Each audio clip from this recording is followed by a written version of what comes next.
Hello everyone, कैसे हैं आप लोग सभी के सभी। एक बार फिर से आप सभी का स्वागत है आपके अपने यूट्यूब चैनल विजन बैंकिंग पे। In this session we gonna discuss about कि how to score full marks in reasoning.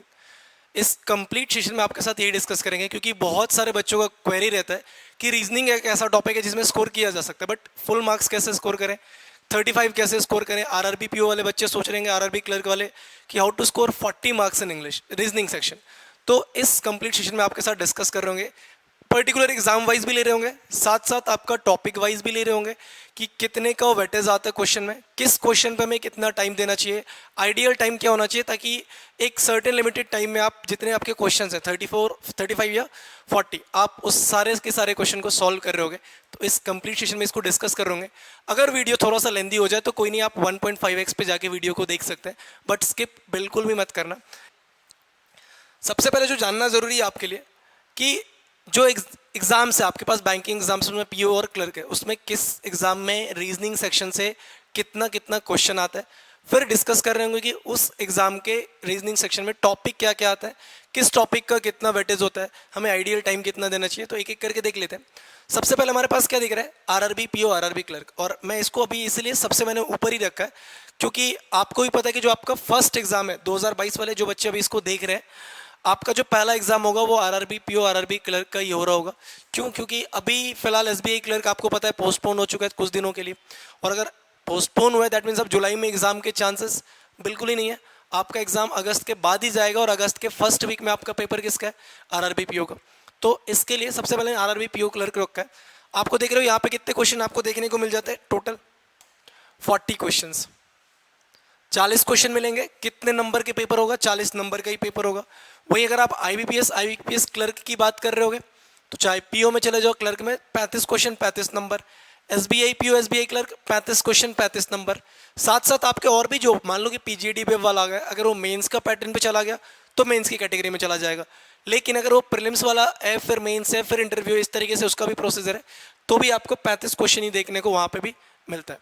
साथ साथ एक और चीज़ कि जो आपके आरबीआई असिस्टेंट होते हैं उनका भी पेपर जो होता है उसमें भी रीजनिंग के स्कोर 35 क्वेश्चन के ही होते हैं, 35 नंबर के। ठीक है, अब जरा देख लेते हैं वेटेज क्या क्या कितना कितना होता है। सबसे पहले कि जो टॉपिक होते हैं प्रीलिम्स में वो क्या क्या कवर कराए जाते हैं, पहले इसको जानना जरूरी है कि क्या क्या टॉपिक हमारा मैंडेटरी है। तो फर्स्ट थिंग इज पजल, ये बैकबोन है। मैं बार बार बोलता हूँ ना कि रीजनिंग के लिए पजल बैकबोन है, आपका क्वांट के लिए डीए आपका बैकबोन है, प्लस आपकी कैलकुलेशन भी बैकबोन होनी चाहिए। उसके बाद सिटिंग अरेंजमेंट, दोनों आपस में कजन ही है, जो भाई बहन होते हैं ना उसी तरीके से है, बट थोड़ा सा कभी कभी आपको दिख जाएगा कि पजल आसान हो जाए सिटिंग डिफिकल्ट मिल जाए, सिटिंग आसान है पजल डिफिकल्ट हो जाएगा। ऐसा नहीं है कि पजल ही डिफिकल्ट है।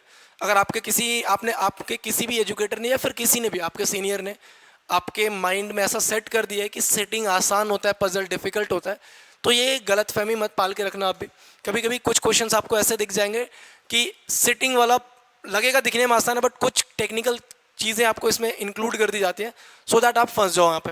तो ऐसा नहीं है कि ये डिफिकल्ट ये स्ट्रॉन्ग, स्पीड मैटर करेगा नहीं, एक्यूरेसी मैटर करेगा। हाँ, आपकी एक्यूरेसी कितनी अच्छी, आपने प्रैक्टिस कितनी अच्छी करी, ये सारी चीज़ें मैटर करेंगे, और एक एक करके सब पे आगे डिस्कस कर रहे होंगे आपके साथ।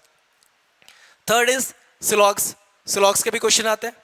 इनइक्वलिटी, ब्लड रिलेशन, रैंकिंग और order, direction distance, coding decoding और सीरीज। अब आप बच्चे बोलोगे कि सर सीरीज तो क्लर्क में आता है पीओ में नहीं आता, तो मैं आपको पूरा ही बता रहा हूँ कि प्रीलिम्स में क्या क्या चीज़ें आती है। अब अगर आप एसबीआई पीओ की बात करोगे प्रीलिम्स का, तो आपको कुछ बार आपने देखा होगा कि मशीन इनपुट भी आ जाता है।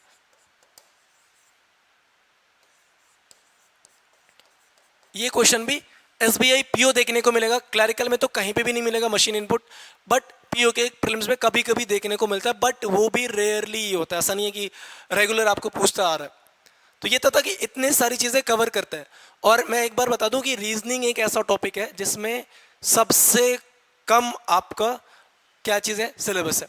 इससे कम सिलेबस ना इंग्लिश का है, ना रीजनिंग का है, सॉरी ना क्वांट का है, और ना ही आपका करंट अफेयर्स का है। तो सबसे छोटा सा सिलेबस अगर आप किसी की बात करोगे that will be your reasoning section. आपको अगर 2 महीने आपने 3 महीने तैयारी कर ली इस पर, तो फिर कहीं ना कहीं आपको एक अच्छा खासा कमांड आपकी पकड़ हो जाएगी आपकी रीजनिंग पे। अब देख लो जरा रीजनिंग में जो क्वेश्चंस आते हैं उनका वेटेज कितना होता है, किस टॉपिक से कितने नंबर के क्वेश्चन आते हैं। सबसे पहले पजल, अगर आप आरआरबी पीओ की बात करोगे तो 20-20 नंबर, 22-22 नंबर, 25-25 तक आपका पजल जाता है। लेकिन अगर आप इन जनरल आईबीपीएस जो 35 नंबर वाले पैटर्न होते हैं उसमें आप 15 से 20 नंबर के पजल आपको देखने को मिल जाएंगे। सिटिंग अरेंजमेंट 5 से 7। अब जब मैंने आरआरबी पीओ बोला कि 22 से 25 जाता है, मतलब उसमें इंक्लूड होता है पजल प्लस सिटिंग मिला के 22 जाता है। जब मैं यहाँ पे 35 क्वेश्चन की बात कर रहा हूँ तो 15 से 20 जो मैं बात कर रहा हूँ वो 20 क्वेश्चन में सिटिंग प्लस पजल आपको इंक्लूडेड मिलेंगे। ऐसा नहीं कि 20 क्वेश्चन पजल का आ गया फिर 7 क्वेश्चन सिटिंग का जाएगा, ऐसा नहीं आता है। 20 क्वेश्चन में आपके पजल 3 सेट पजल दे देगा, 1 सिटिंग दे देगा। जब आप पीओ लिख रहे होगे आरआरबी पीओ का तो 3 सेट आपका पजल दे देगा, 2 सेट सिटिंग दे देगा। तो 20-25 क्वेश्चन आरआरबी पीओ में यू कैन एक्सपेक्ट, और 15 से 20 क्वेश्चन यू कैन एक्सपेक्ट कि आपका आईबीपीएस पीओ आईबीपीएस क्लर्क में यहाँ से देखने को मिलता है। सिलॉग्स किसी किसी एग्जाम में 3 क्वेश्चन, किसी किसी एग्जाम में 5 क्वेश्चन। तो वी कैन से कि यहाँ से 3 से 5 क्वेश्चन सिलॉग्स, 3 से 5 क्वेश्चन इनइक्वलिटी में आता है। ये दोनों मैंडेटरी है, आता है एग्जाम में। साथ साथ एक टॉपिक है ब्लड रिलेशन, बड़ा ही सिंपल सा, बड़ा ही छोटा सा और बड़ा ही सा प्यारा सा टॉपिक है। आपने अगर इसको कवर कर लिया तो 3 नंबर के क्वेश्चन एग्जाम में आएगा। यहाँ पे इंडिविजुअल क्वेश्चन बहुत कम देखने को मिलता है आपको। आपको क्या मिलेगा, 3 क्वेश्चन मिल जाएंगे एक ही पैराग्राफ पे। आपको एक पैराग्राफ दे दिया जाएगा, एक फैमिली है, 2 मैरिड कपल्स हैं, एक चिल्ड्रन है, एक बेटा है जो अनमैरिड है। कुछ इस तरीके से आपको एक स्टोरी बना के दे देगा, उससे आपको एक रिलेशन फिगर आउट करना पड़ेगा और उस रिलेशन के तहत 3 क्वेश्चन आपके एग्जाम में होता है। तो एक ही क्वेश्चन में 3 क्वेश्चन आपको फ्रेम करके दिया जाएगा, ठीक है। रैंकिंग एंड ऑर्डर, किसी किसी एग्जाम में आपको एक भी क्वेश्चन देखने को मिल जाता है, किसी किसी एग्जाम में 3 वाला, जैसे आपने ब्लड रिलेशन का देखा था, एज इट इज आपको रैंकिंग एंड ऑर्डर का भी देखने को मिलता है। Next direction and distance, 3 question बनते हैं। कभी कभी क्या होगा, अगर पेपर आपका आसान आ रहा है ना तो यहाँ से 5 क्वेश्चन भी आ जाते हैं। फॉर एग्जाम्पल आपको 5-6 लोगों के बारे में डेटा गिवन होगा, ए बी से इतनी दूरी पर इस डायरेक्शन में, बी सी से इतनी दूरी पर इस डायरेक्शन में, सी ए से इतनी दूरी पर इस डायरेक्शन में। इस तरीके से आपको कुछ एक डेटा गिवन होगा, 5 क्वेश्चन भी दे देगा अगर किस्मत सही है तो। बाकी अगर पेपर नॉर्मल तरीके से आ रहा है तो 1 से 3 क्वेश्चन यहाँ पे भी आपको देखने को मिलता है। डिपेंड करता है कि क्वेश्चन जो आपके पास पैराग्राफ है वो लेंदी है कि शॉर्ट में। अगर लेंदी है तो 3 क्वेश्चन बनेगा, शॉर्ट में तो एक ही क्वेश्चन में आपका काम खत्म कर देगा। कोडिंग डिकोडिंग 5 क्वेश्चन आएंगे। अब कोडिंग डिकोडिंग के भी बहुत सारे टाइप है। आपके पास चाइनीज कोडिंग है, आपके पास नॉर्मल कोडिंग है, आपके पास अल्फा न्यूमेरिक कोडिंग है। तो आपको हर एक टॉपिक पे कमांड करने के लिए जरूरी है ये क्वेश्चन 5 आपके बनेगा ही बनेगा। प्लस क्लरिकल एग्जाम जब आप लिख रहे होते हैं तो वहाँ पे आपको सीरीज का क्वेश्चन देखने को मिलता है। सीरीज का क्वेश्चन मतलब अल्फा न्यूमेरिक सीरीज, कभी कभी आपको न्यूमेरिक सीरीज ही दे देगा जिसमें आप 3-3 डिजिट का नंबर होता है, 545, 652, 773, 943, इस तरीके से बोलेगा। पहले में से दूसरे को माइनस करना है तो सबसे छोटा नंबर कौन सा बन जाएगा। या फिर आपको अल्फा न्यूमेरिक सीरीज दे रहा है तो आपको बताएगा कि 5 नंबर दे दिया, छठा नंबर फिगर आउट कर लो। तो इस तरीके से अल्फा न्यूमेरिक सीरीज आपका बनता है। तो ये तो था आपका पैटर्न। तो अगर मैं इन जनरल एक पीओ का पैटर्न पकड़ लूँ तो देखो यहाँ से 15 से मैं 35 क्वेश्चन के बारे में भी लेके चल रहा हूँ। 35 क्वेश्चन वाले एग्जाम में मैं कंसिडर कर रहा हूँ कि आपके 17 से 18 क्वेश्चन पजल से आ जाएंगे। ये क्वेश्चन आपका पजल और सेटिंग दे देगा, ठीक है। 5 क्वेश्चन आपका अगर सिलॉग से आ गया तो 3 क्वेश्चन इनइक्वलिटी से आएगा। तो इन जनरल आप ये बोल सकते हो कि पीओ के एग्जाम में ना आपको इन दोनों टॉपिक से केवल 8 नंबर के क्वेश्चन बनते, ठीक है। ब्लड रिलेशन अगर एक आ गया तो 3 नंबर इधर से आ जाएगा। कितने हो गए, 17, 5, 22, 3, 25, 3, 28। रैंकिंग ऑर्डर का 3 ले लो, 31। फिर कोडिंग डिकोडिंग आएगा तो पता है कि ब्लड रिलेशन या डायरेक्शन नहीं आएगा।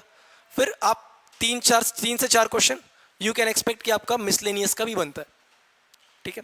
अब जरूरी नहीं है कि आपका यही सीक्वेंस चलेगा। मे बी आपका ब्लड रिलेशन ना देके कोडिंग डिकोडिंग डाल दे, डायरेक्शन ना दे के ब्लड रिलेशन डाल दे, तो शफल करते रहते हैं।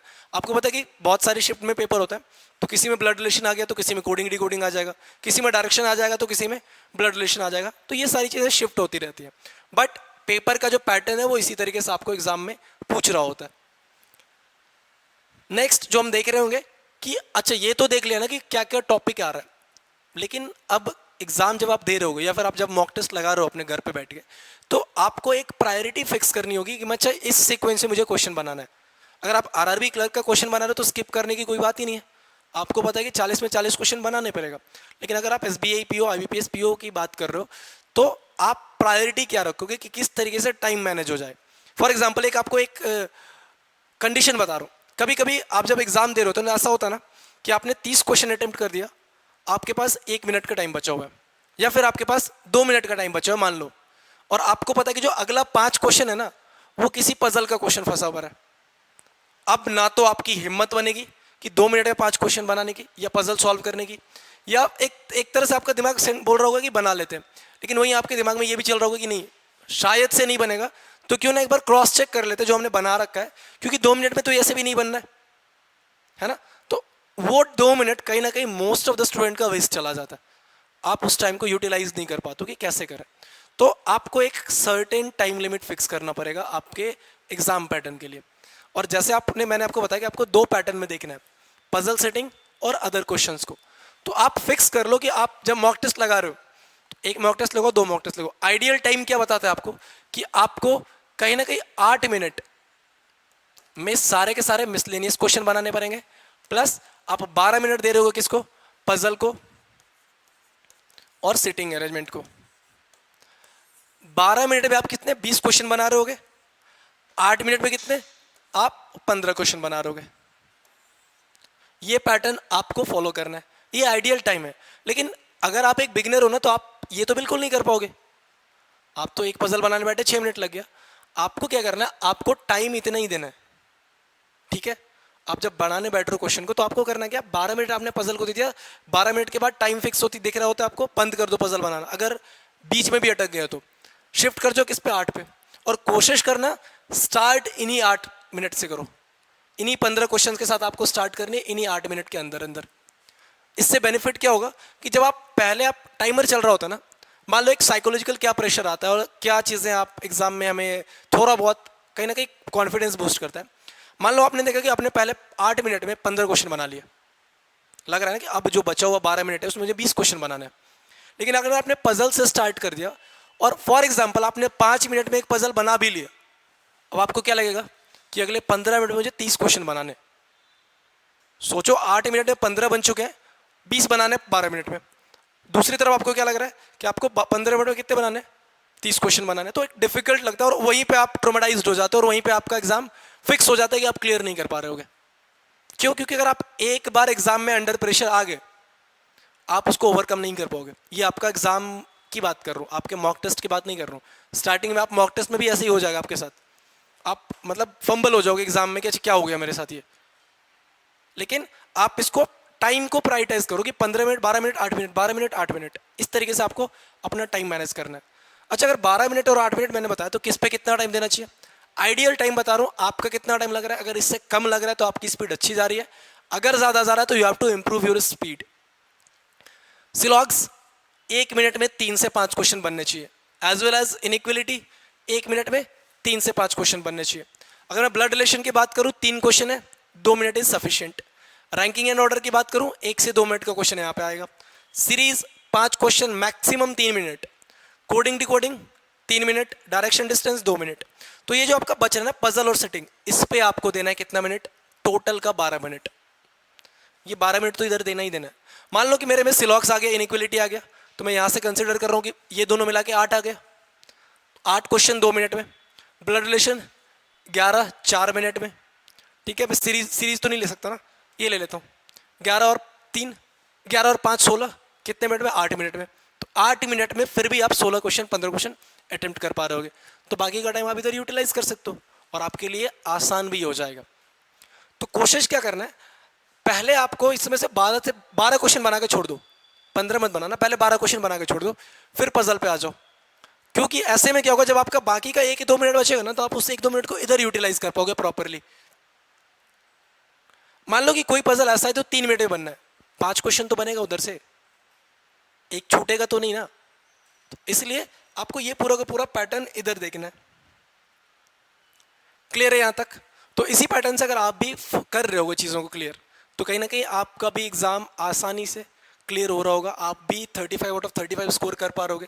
तो जो सभी के मन में एक क्वेरी रहती है कि how to score 35 out of 35, कोई दिक्कत परेशानी नहीं है, आराम से प्यार से आ जाता है। अगर आप आरआरबी पीओ क्लर्क की बात करोगे 40 आउट ऑफ 40, ये भी आराम से किया जा सकता है। बट फिर से वही बात है, मैटर करेगा आपकी प्रैक्टिस मैटर करेगा, आपका एक्यूरेसी, स्पीड मैटर करेगा तब जब आपकी एक्यूरेसी 100% होगी।